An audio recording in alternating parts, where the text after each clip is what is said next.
Coba deh kalau dengar kata akhir zaman, apa sih yang kepikiran? Pasti langsung gambarannya bencana, kekacauan, atau ya sebuah peristiwa gede di masa depan yang jauh banget. Tapi, gimana kalau cara kita mikir soal ini, kita geser sedikit? Nah, dalam pembahasan kali ini, kita bakal bongkar sebuah sudut pandang yang beda banget. Gimana kalau kita tuh nggak lagi nunggu akhir zaman, tapi kita udah ada di dalamnya? Oke, yuk kita bedah bareng. Gimana? Pertanyaan tadi benar-benar ngubah cara pandang kita ya kan? Nah, inilah inti dari gagasan yang mau kita gali lebih dalam. Ini bukan lagi soal tebak-tebakan kapan dunia ini bakal berakhir. Bukan. Tapi ini soal kita sadar, kita ini sebenarnya hidup di zaman apa sih? Pertanyaan ini langsung mindahin fokus kita. Dari yang tadinya kapan, jadi pertanyaan yang jauh lebih penting. Terus, kita harus hidup gimana sekarang? Oke, jadi poin utamanya itu gini. Menurut sumber yang kita bedah, akhir zaman itu bukan satu momen duar gitu, bukan. Tapi ini adalah sebuah periode waktu yang panjang. Anggap aja kayak babak terakhir dalam sejarah manusia. Dan babak ini dimulainya kapan? Ya pas diutusnya Nabi terakhir. Artinya apa? Artinya kita semua selama 1400 tahun ini, ya secara teknis kita ini udah hidup di dalam periode yang disebut akhir zaman. Nah, kutipan ini bener-bener ngunci semua pemahaman tadi. Ini tuh bukan lagi konsep abstrak di masa depan loh. Ini realitas kita. Coba pikirin, kalau Nabi Muhammad adalah nabinya akhir zaman, maka secara logika umatnya, ya kita semua ini yang hidup sekarang, adalah umat akhir zaman. Tiba-tiba, topik yang rasanya jauh di sana jadi deket banget, jadi personal banget buat kita. Oke, sekarang kita udah sepakat soal definisinya ya. Pertanyaan berikutnya, kalau kita emang hidup di akhir zaman, tandanya apa dong? Nah, ini dia nih bagian yang paling wow, menakjubkan. Ternyata sumber-sumber klasik itu ngasih semacam diagnosis yang kok rasanya pas banget buat dunia kita sekarang. Serius, ini kayak baca deskripsi zaman modern dari teks yang umurnya ribuan tahun. Oke, sebelum kita bongkar satu-satu ya tanda-tandanya, saya mau ajak Anda buat mikir sejenak. Coba deh pikirin dunia kita sekarang ini. Berita-berita yang kita baca, cara kita ngobrol di medsos, konflik-konflik yang kita lihat di mana-mana. Coba nanti sambil dengerin, cocokin. Jangan-jangan poin-poin berikutnya ini persis kayak cermin buat apa yang kita alamin sehari-hari. Oke, ini dia 5 tanda utamanya yang disebutin dalam sebuah hadis yang jadi rujukan kita. Apa aja itu? Pertama, kepakaran yang asli itu mulai hilang atau dicuekin. Kedua, fitnah dan konflik sosial itu nyebarnya cepat banget. Ketiga, bohong dan manipulasi jadi hal biasa. Keempat, pasar jadi dekat banget dan gampang diakses. Dan yang kelima, waktu rasanya kok makin cepat ya. Nah, yuk kita dalemin beberapa poin yang paling nyambung sama kita. Nah, soal poin pertama tadi, ini yang menarik banget. Penjelasannya soal gimana caranya kepakaran itu hilang. Ternyata bukan karena bukunya dibakar atau ilmunya tiba-tiba lenyap. Bukan, tapi karena para pakar sejatinya, para ulama, itu mulai wafat. Dan wafat di sini tuh maknanya bisa dua.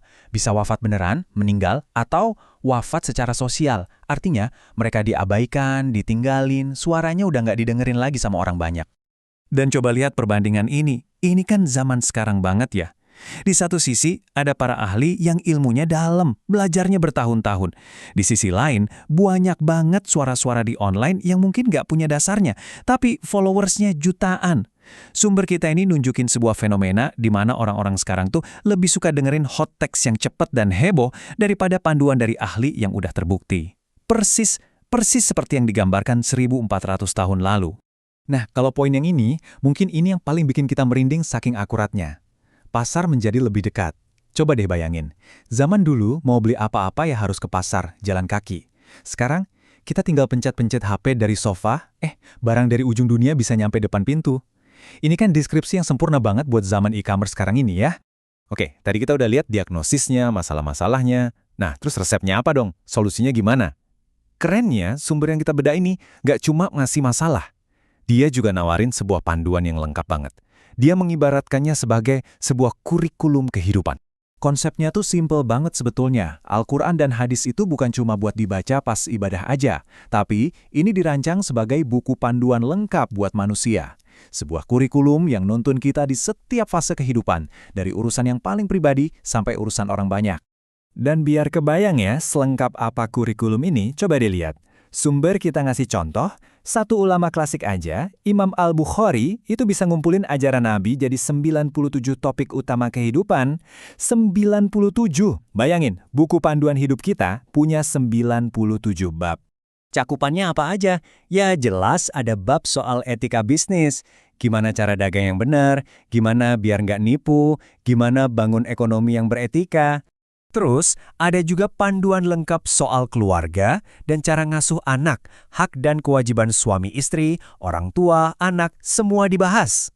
Bahkan, buat tantangan yang modern banget kayak etika digital, prinsip-prinsip dasarnya tuh udah ada. Contohnya, kewajiban buat ngecek dulu informasi sebelum disebar. Wah, relevan banget kan di zaman hoax ini?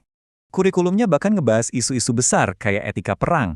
Ini nunjukin kalau cakupannya itu dari level pribadi sampai level negara. Dan yang paling nunjukin betapa lengkapnya ini semua, nggak ada detail yang dianggap sepele. Sampai cara kita berpakaian, adab di toilet, bahkan cara makan dan tidur yang paling dasar, itu semua ada panduannya. Oke, jadi kita tahu nih ada buku panduan yang super lengkap. Pertanyaannya sekarang, gimana cara kita makainya di kehidupan sehari-hari? Nah, kuncinya itu bukan cuma dibaca dari halaman pertama sampai terakhir, tapi kita pakai ini sebagai semacam kotak perkakas buat nyelesain masalah-masalah spesifik yang kita hadapi. Biar lebih jelas, kita lihat contohnya ya.